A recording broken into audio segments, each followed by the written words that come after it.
O Conselho Nacional de Desenvolvimento Científico e Tecnológico, CNPq, divulgou recentemente que atingiu o teto orçamentário e só vai conseguir manter o financiamento de pesquisas no país até setembro. Isso porque não houve, na verdade, o repasse de 44% da previsão para este ano. Esse é o tema principal do Sala de Aula de hoje, que também vai falar sobre a Unicamp ser a líder em um ranking de universidades da América Latina. Quem conversa comigo sobre esses assuntos é o professor Munir Salomão Scaffi, que é pró-reitor de pesquisa da Unicamp, e o professor Newton Frateschi, diretor executivo da Agência de Inovação Inova. Muito obrigado por comparecerem aqui. Obrigado. A minha primeira pergunta é justamente falando sobre a importância da pesquisa no país. Certo. Os países, digamos, que lideram as economias mundiais a partir do século XX, especialmente na segunda metade do século XX, são economias fortemente dominadas pelo conhecimento. Então, a geração de conhecimento está fortemente atrelada à formação de riqueza e consequentemente, bem-estar das sociedades que mantêm a educação e a pesquisa bastante, digamos, em relevância na sua sociedade. Então, é crucial o desenvolvimento de pesquisas, de inovação, de educação na sociedade moderna. Você pega hoje qualquer computador, qualquer empresa, qualquer coisa está recheada de aspectos tecnológicos. A pesquisa está ali, né? A pesquisa está atrás de tudo isso. Eu vou começar essa pergunta com o professor Newton, daí eu volto para você, Munir. Esse não repasse no orçamento do CNPq, um provável corte aí que possa gerar uma falta de verba, como isso afeta a pesquisa? A pesquisa é afetada pela descontinuidade, né? Uma interrupção dessa pode significar a parada de uma bolsa, de um trabalho que está se desenvolvendo, um trabalho que necessitava algum outro acessório a ser comprado para se concluir. E esse tipo de ruptura, normalmente, não é uma ruptura que depois você conserta simplesmente colocando recursos. Muitas vezes de onde parou, né? Você perde o foco naquele momento e as consequências são extremamente drásticas do ponto de vista da continuidade da pesquisa. E a pesquisa precisa dessa dinâmica, e a pesquisa não vive sozinha no laboratório, ela interage com outros pesquisadores, com o mundo. Isso pode significar basicamente o fim da não completude de um certo trabalho, ou da não publicação de um trabalho, ou perder a liderança numa certa área, e também mais no tópico aqui, dizendo em termos de inovação, impedir ou inviabilizar, por exemplo, que alguma pesquisa que estaria se transformando eventualmente em alguma inovação do ponto de vista de impacto na sociedade, que não ocorra. Então, pode ser bastante sério, lógico, dependendo do aspecto que você olhar, ele pode ser mais sério ou menos sério.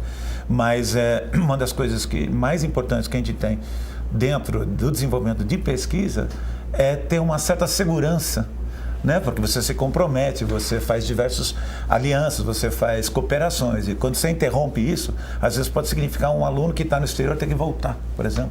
Ou um professor que você convidou para um evento, você tem que cancelar. Isso que eu ia falar, o profissional também ele pode se deslocar, né? Acabar deixando a Unicamp indo para uma outra universidade. Bom, também tem isso, mas ele tem danos irreparáveis, assim, se você interromper, de fato. Isso é uma coisa quase que inaceitável, e depois você perde a confiança nesse tipo de fomento, né? Que você não pode contar com ele. É isso, Munir?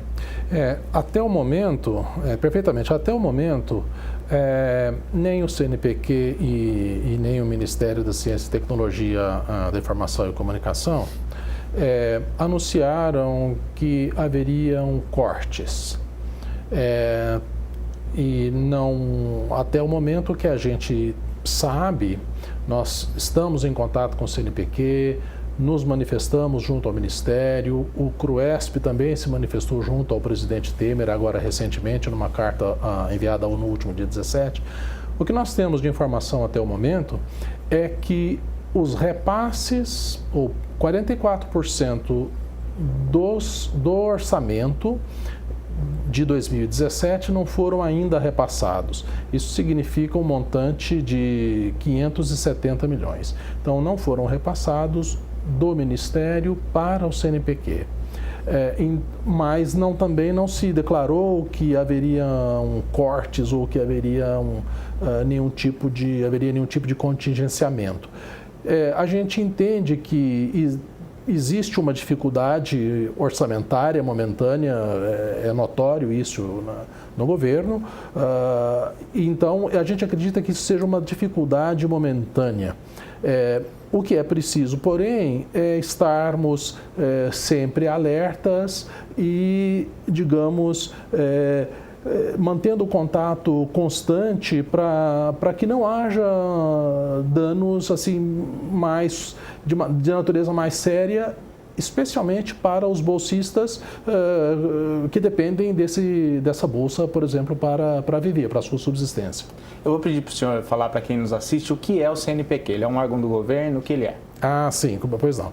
Bom, o CNPq é uma sigla que diz, é o Conselho Nacional de Desenvolvimento Científico e Tecnológico, é um órgão federal criado em 1951, que tem como missão fomentar a pesquisa científica e o desenvolvimento tecnológico do país. Então, é uma das principais agências federais de financiamento, de fomento à pesquisa científica, ao desenvolvimento tecnológico. E o que ele faz? Ele financia projetos de pesquisa, seja na compra de bens, equipamentos e serviços, e também na forma da concessão de bolsas de estudo. O que são bolsas de estudo? Bolsas de estudo, por exemplo, uma bolsa para uma pessoa fazer um mestrado ou um doutorado, é um salário, inclusive, assim, até modesto, para que a pessoa possa trabalhar integralmente, com dedicação exclusiva naquele projeto de pesquisa. Então, o papel do CNPq é esse, é financiar a pesquisa científica e o desenvolvimento tecnológico do país. Tá, já a gente volta já falando desse assunto. Hoje a gente debate aqui no Sala de Aula o CNPq e também a liderança da Unicamp aí no ranking de universidades da América Latina.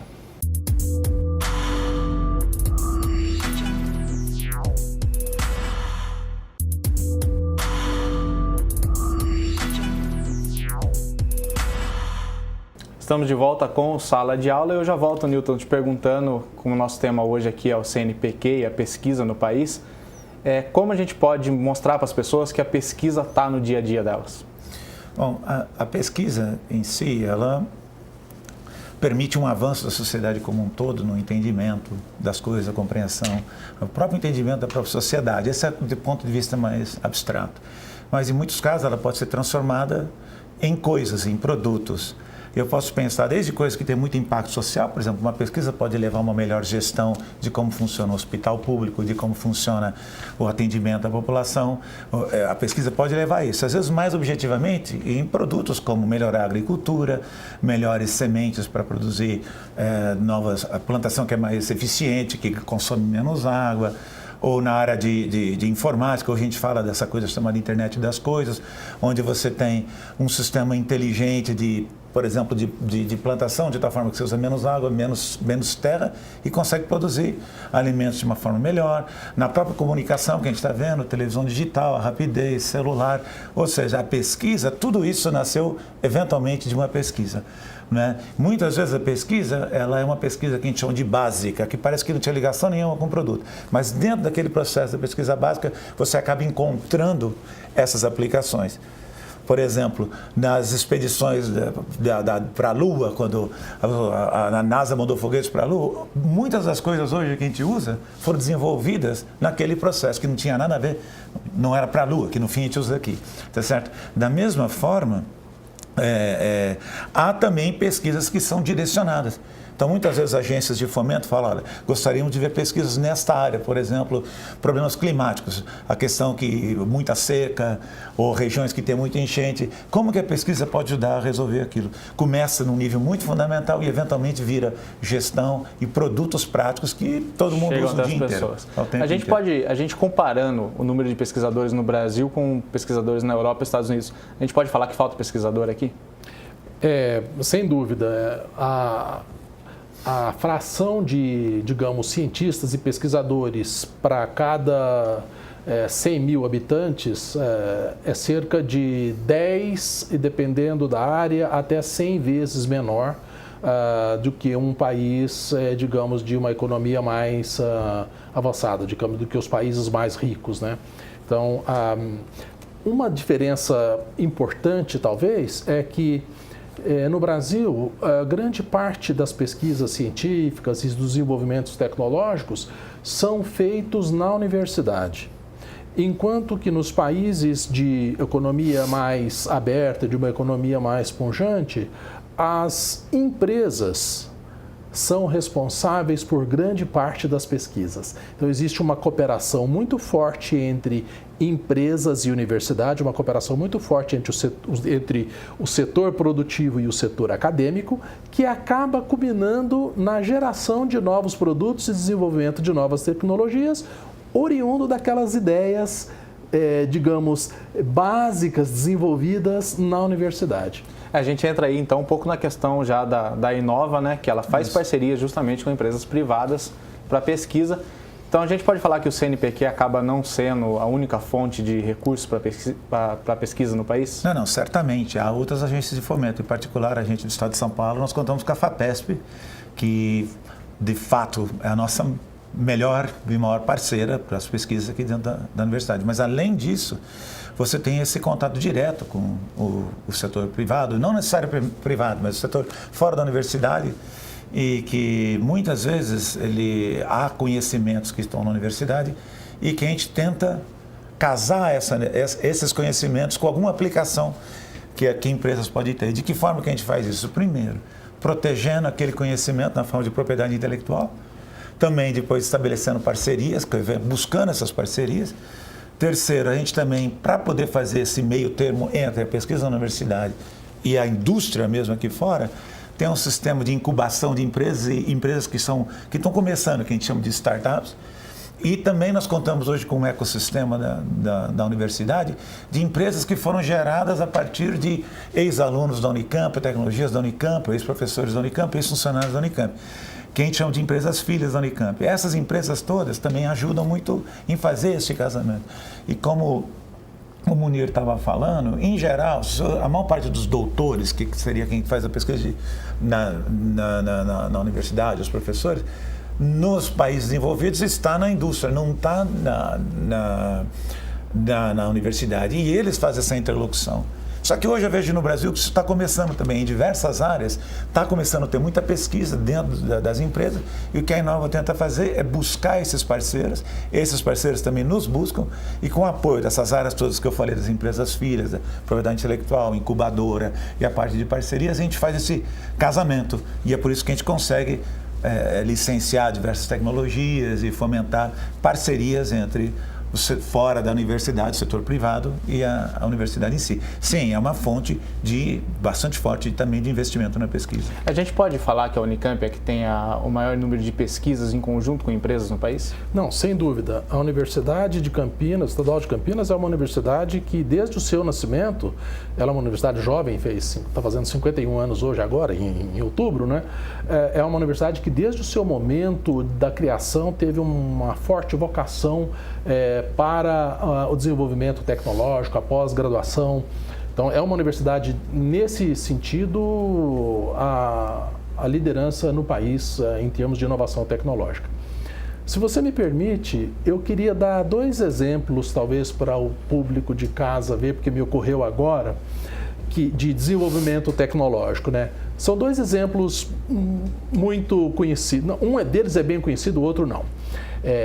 E daí por isso que eu queria falar. Por exemplo, um deles é a Petrobras. Todo mundo já ouviu dizer, olha, o pré-sal, o petróleo que está debaixo do oceano, águas profundas, o Brasil é líder dessa tecnologia e tal. De fato, essas pesquisas, por exemplo, foram desenvolvidas junto com o Centro de Pesquisa da Petrobras, junto com a UFRJ no Rio de Janeiro e junto também com a Unicamp.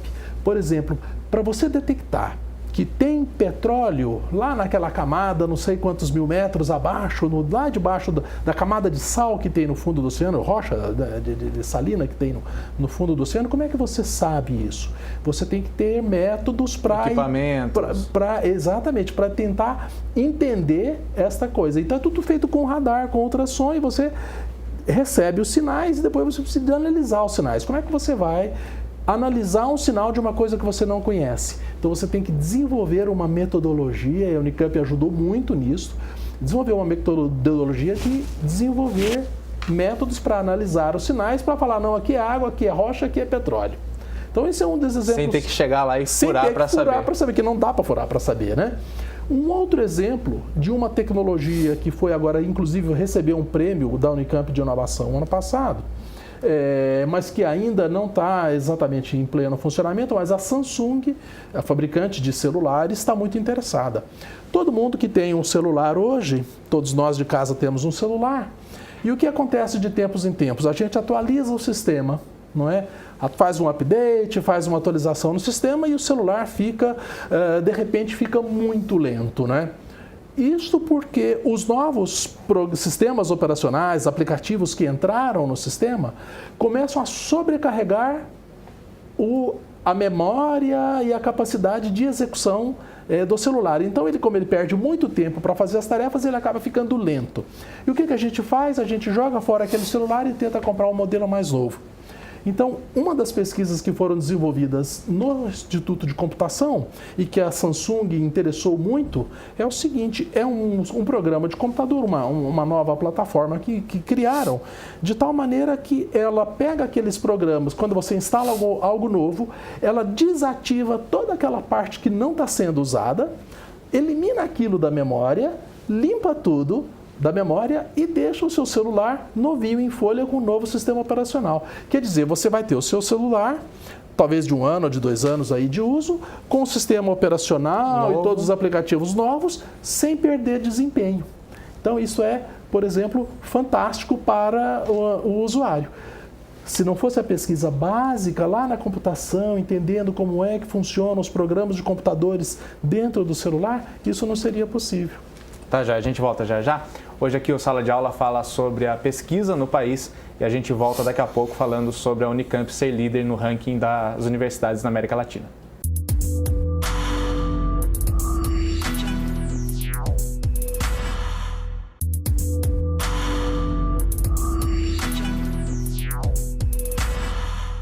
Estamos de volta com o Sala de Aula e eu já começo perguntando para vocês, se a gente falou da Inova, dessa associação com empresas para pesquisa, a gente falou do CNPq, do investimento em pesquisa que tem, das pesquisas da Unicamp, e tudo isso junto foi o que deu para a Unicamp esse ano o prêmio de melhor universidade no ranking de universidades da América Latina. Queria que você comentasse disso. Bem, existem inúmeros rankings, fazem a classificação das universidades no mundo inteiro. Dependendo do tipo de ranking e da metodologia utilizada, algumas universidades saem na frente, outras saem no mesmo ano, uma está na frente da outra e a outra está na frente da uma, dependendo do ranking, da metodologia que foi utilizada, ou seja, dependendo de quem está fazendo aquele ranking. A Times Higher Education, que é um dos principais rankings, sistemas de ranquear as universidades, ela adotou os critérios e a gente vinha sempre ali, às vezes em segundo, sempre, né? E este ano, em particular, foi muito gratificante saber que a gente, então, ocupou o primeiro lugar na América Latina nesse ranqueamento, em 2017. Se você olhar os dados, os números são muito parecidos com o de 2016. O fato principal que nos levou a passar, por exemplo, a Universidade de São Paulo, a USP, esse ano, foram o número de citações, ou seja, o impacto das nossas pesquisas no nível mundial, mas principalmente a interação universidade-empresa, ou seja, a questão da inovação tecnológica. Que é feito pela Inova.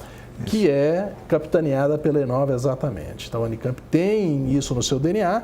Existe uma estrutura que foi criada há 13 anos, na verdade, que é a agência Inova. E ali é o canal onde se faz a interação universidade-empresa, e as nossas parcerias, então, permitiram que as nossas notas esse ano subissem no ranking. É importante dizer que, no fundo, estar à frente da USP ou não é um detalhe, é motivo de alegria, mas o importante dizer é que o sistema universitário das estaduais paulistas estão muito bem classificadas, exatamente porque aqui em São Paulo nós temos o financiamento fundamental por parte da FAPESP, que é a Fundação de Amparo à Pesquisa do Estado de São Paulo. Newton, ter essa citação de que os trabalhos da Inova foram um diferencial para ser o primeiro colocado nesse ranking, isso beneficia e dá um novo fôlego aí para os próximos anos? Mas não sei se dá um novo fôlego. Na verdade, é um desafio, certo? Porque se você está em primeiro lugar, não tem para onde subir mais. Então, mas é estimulante de ver, acho que, coroar todo um trabalho, um esforço de muito tempo, que, conforme o Munir comentou, já vem no DNA da Unicamp essa interação. Só que de que forma que você institucionaliza isso? De que forma que você faz isso ser viabilizado? Porque é uma dificuldade grande de ter, primeiro, a cultura do empreendedorismo dentro da universidade e fora da universidade. Ter o professor entender que a cada pesquisa dele, nem toda pesquisa, mas algumas pesquisas podem levar a essa interação, entender isso e depois ter uma estrutura que viabiliza isso, que não adianta nada se você não proteger, aquilo fica de domínio público e você perde. Então, aquele conhecimento, você tem que ter uma estrutura que institucionaliza, protege, busca parceiros e permite, inclusive, o começo de novas empresas. Então, a Unicamp fez isso. E a Inova, então, está sendo coroada com esse prêmio. Então, eu considero crucial, né, que a gente mantenha a Inova e, na verdade, notar que isso é uma das coisas mais importantes, inclusive do ponto de vista de mostrar a importância da universidade para a sociedade, não é? Ou seja, então nós temos um papel bastante importante e uma responsabilidade enorme de manter em primeiro lugar. Mas, como o Munir disse, os rankings vão mudando, quer dizer, a gente tem que... Só que eu acredito que a gente tem que estar entre as primeiras sempre. Além dos desafios, da responsabilidade, quais benefícios diretos a universidade tem com uma eleição como essa? Olha, um dos principais é que as outras universidades mundo afora, elas estão na busca também de parceiros para fazer ciência, para fazer inovação, para fazer desenvolvimento tecnológico. Tem coisas que nós fazemos aqui que talvez nenhum outro lugar do mundo faça tão bem. Então, as universidades mundo afora, elas estão sempre procurando por parceiros. E você estar bem ranqueado significa que você é um parceiro, digamos, em potencial. As universidades vão dizer, puxa vida, o Brasil seria um bom mercado.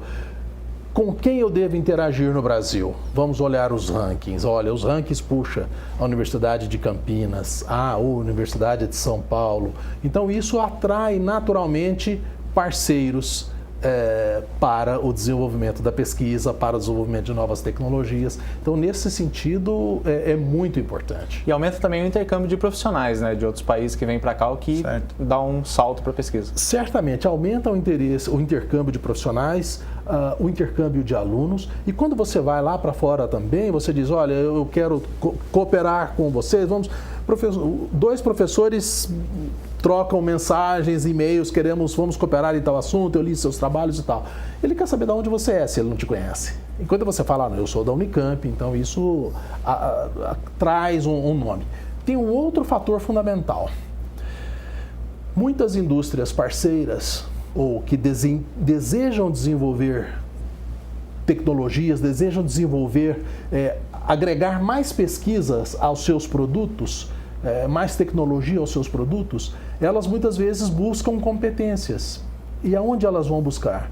Nas universidades. Então, você ter a Unicamp, por exemplo, sendo no topo aí dos rankings, está sempre entre os primeiros, é um fator de atração importante para as empresas. E isso reflete na universidade.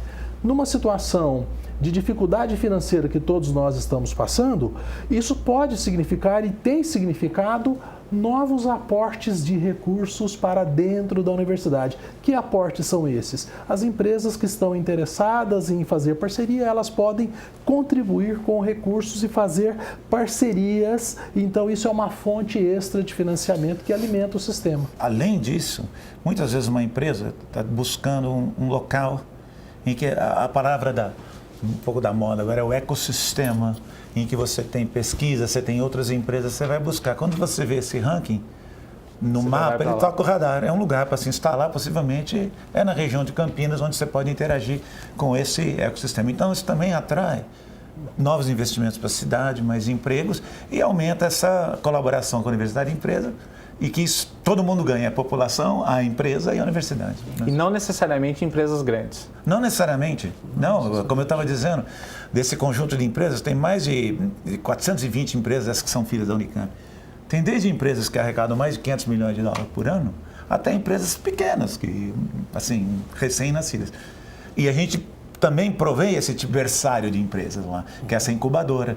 E temos o Parque Científico e Tecnológico também, que pode vir uma empresa se instalar dentro da Unicamp, junto com uma incubada, fazendo esse intercâmbio, que pode servir desde recrutamento até desenvolvimento dos novos produtos. Então, quando você aparece assim no ranking, olha, parece que está funcionando, né? Então, você aposta, as pessoas acho que fazem uma aposta maior na Unicamp, né? Mas, de novo, a gente tem que ficar sempre atento com os números, os parâmetros que você usa para os rankings, porque não é cegamente, mas eles olham também um pouco mais a fundo e veem que, de fato, correspondem à realidade que a gente tem condição de fazer esse intercâmbio e ter essa participação. Então, desse ponto de vista da empresa, nós tornamos um pouco mais atraentes, né? Ou atrativos, vamos dizer. Tá, joia, gente. Muito obrigado pela presença. Obrigado pelo convite. Eu que agradeço. Esse foi o Sala de Aula de hoje. A gente se vê numa próxima.